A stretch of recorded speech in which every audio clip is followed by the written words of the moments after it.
to us about her experiences as an interfaith activist and as a contributor to a good, safe, secure environment for us and for our generations.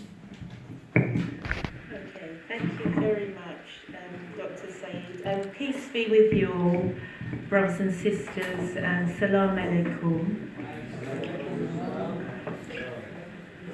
And so loving of our neighbours certainly constitutes an important basis for any dialogue of faiths, of all faiths and no faith.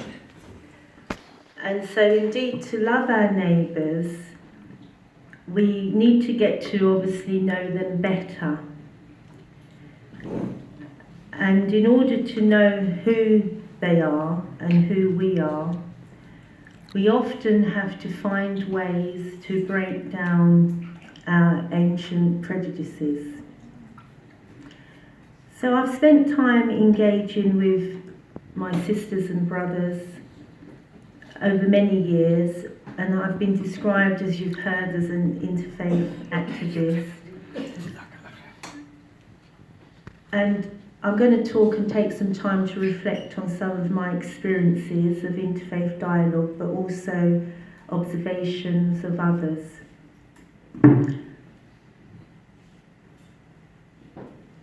Now, I've been marching, going to justice rallies, peace vigils,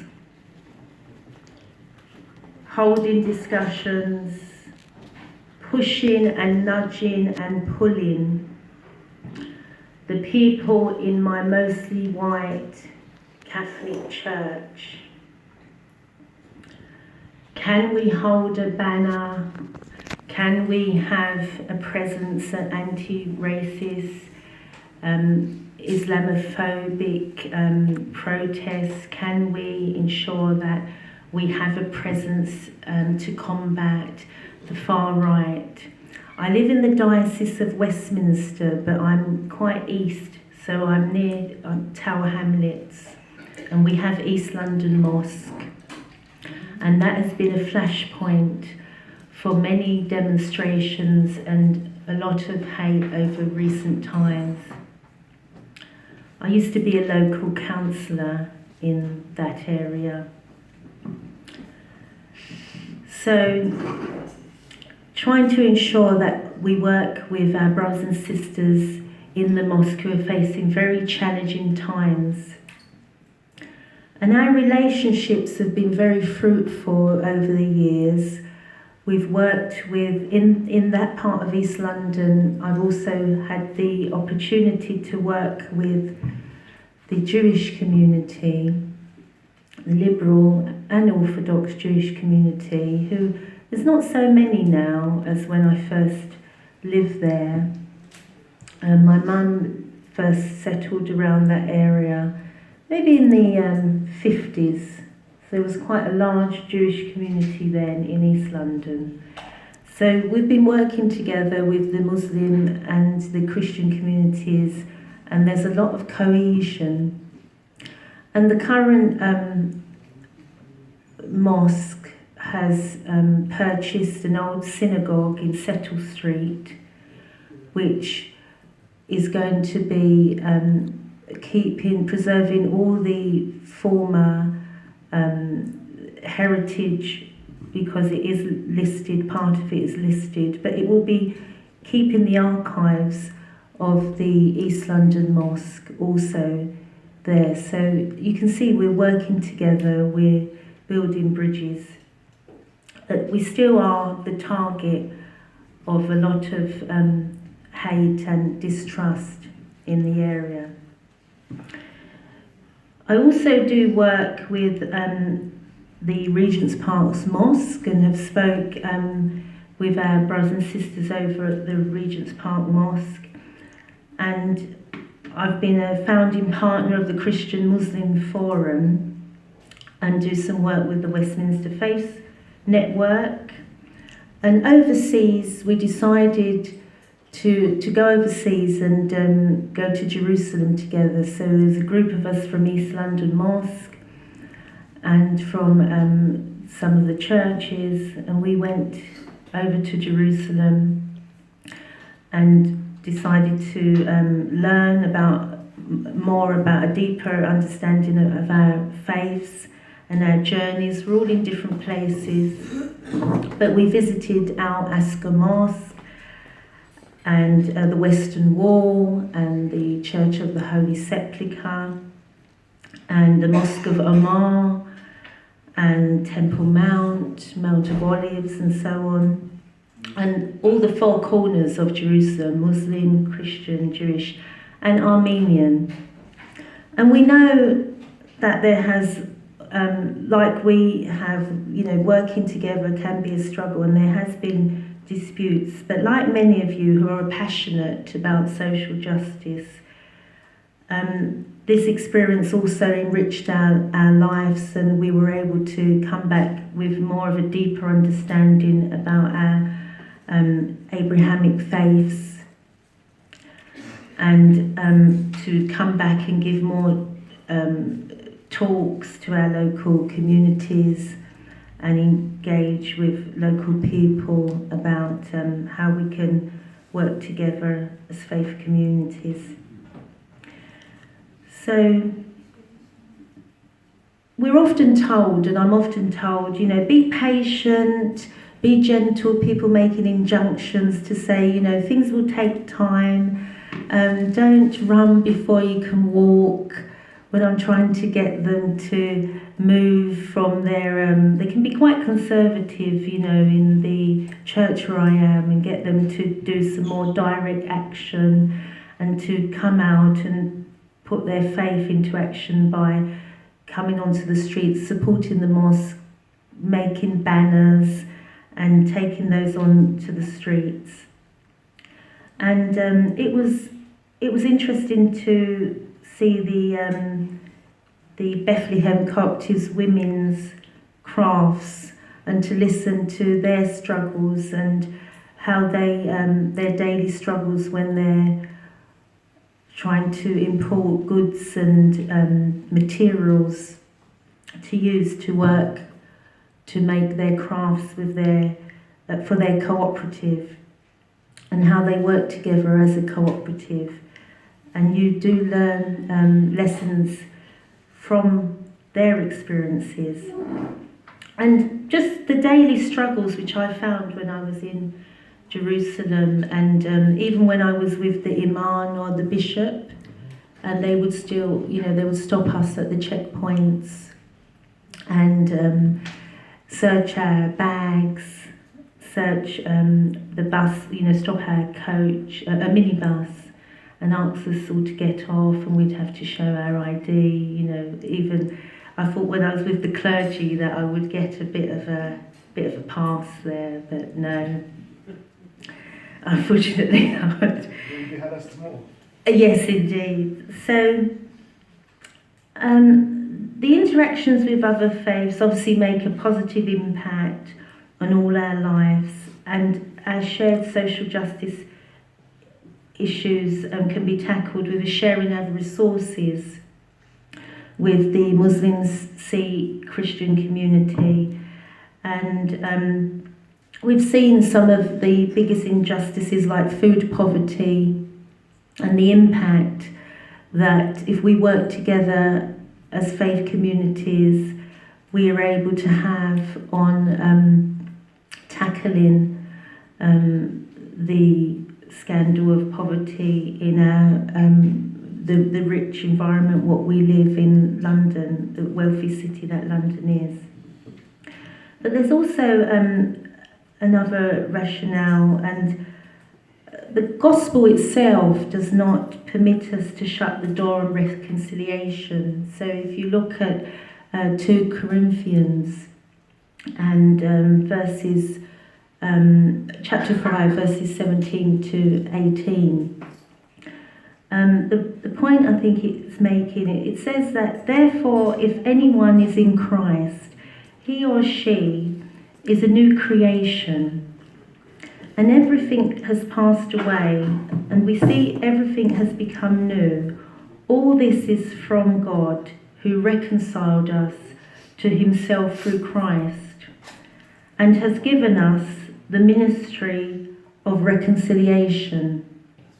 So the reconciliation rationale in those two verses for reconciliation under those circumstances there's 3 points which are foundational in our work of interfaith and reconciliation. In the present reality, those in Christ are new, and we see things differently. So we rise above the old ways, and in spite of the harassment and the bickering over tea or rice and peas or egg sandwiches, what we heard about earlier with Reverend from Southall. The past, the historical fact, if those in Christ have been reconciled with God, the part of the movement initiated by God and directed according to God's purpose. So that's the past historical fact, but then the future consequences, the ministry of reconciliation and interfaith is imperative for everyone, because we're now part of a new creation. So we carry hope, all of us, hope for the future. And we can pass that hope on to young people, our children, grandchildren, friends and family. So consequently, there's no room for the new creation is either to be hostile or indifferent, because we're now reconciled. And so obviously for me, the teaching in these texts, there are 2 other teachings I learned from these texts, substantial reasons for reconciliation amongst our religions and interfaith. So you have obviously the sociological reason, the presence of a person from another faith who lives down the road from you in your same street, obviously to facilitate cordial relationships, which would break down the need for war, violence, persecution. And because of trade and tourism and so on, we now in today's world as never before, we must acknowledge our neighbours with courtesy, because this is the test, and our test of reconciliation. And the political reason, now the crisis that humankind obviously, as we all know, faces is so massive that it calls for a pooling of resources and indeed of spiritualness. And if these are to be resolved, simple reasoning suggests that there are better chances that peace and justice and the end of poverty and so on will become more real if we work together and interfaith initiatives.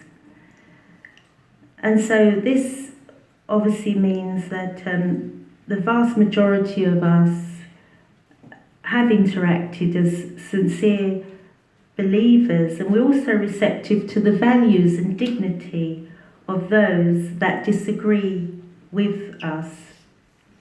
From my experience of interfaith participating, whether at a kosher iftar, they've become very popular now, having kosher iftars in the synagogue and so on.